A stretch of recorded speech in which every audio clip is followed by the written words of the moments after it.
দেখুন, পশ্চিমবঙ্গবাসী বেঁধেছে জোট, ঠিক আছে। অতএব তৃণমূল কংগ্রেস পশ্চিমবাংলায় চতুর্থবারের জন্য আবার মসনদে আসছে, কিন্তু কিছু অসাধু মানুষ আর বিজেপি হতাশায় আজকে যে পার্টির রাষ্ট্রীয় লোক জনশক্তি যে পার্টি, এই পার্টিকে হায়ার করে ডাকছে বিহার থেকে।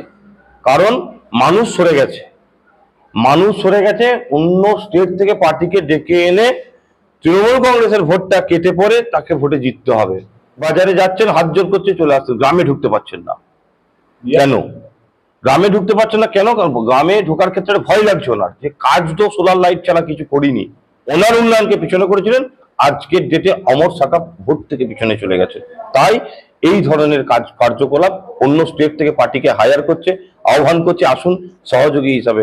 ওনার শুভবুদ্ধি সম্পন্ন মানুষ, আশা রাখবো 23 তারিখ এর জবাব দেবে।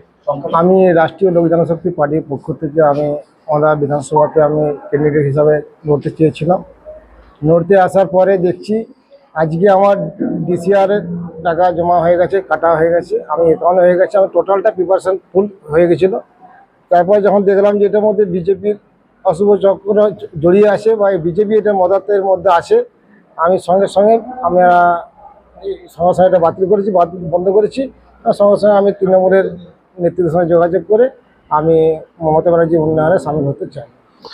দেখুন, আমি প্রথমে একটা কথা বলবো, ছাগলে কিনা খায় আর পাগলে কিনা বলে। পাগলের প্রলাপের আমি উত্তর দিতে রাজি নই। উনার যদি এখন সবই পুনিশলের হয়, উনি পুনিশল নিয়েই থাকুক। উনি 23 তারিখ পরে আমরা ওনাকে বুঝাবো যে বিজেপি কি জিনিস। ফালতু মিথ্যা ধাপ্পা দিয়ে এই ওনার মানুষকে বিভ্রান্তি করার উনার কোনো অধিকার নেই।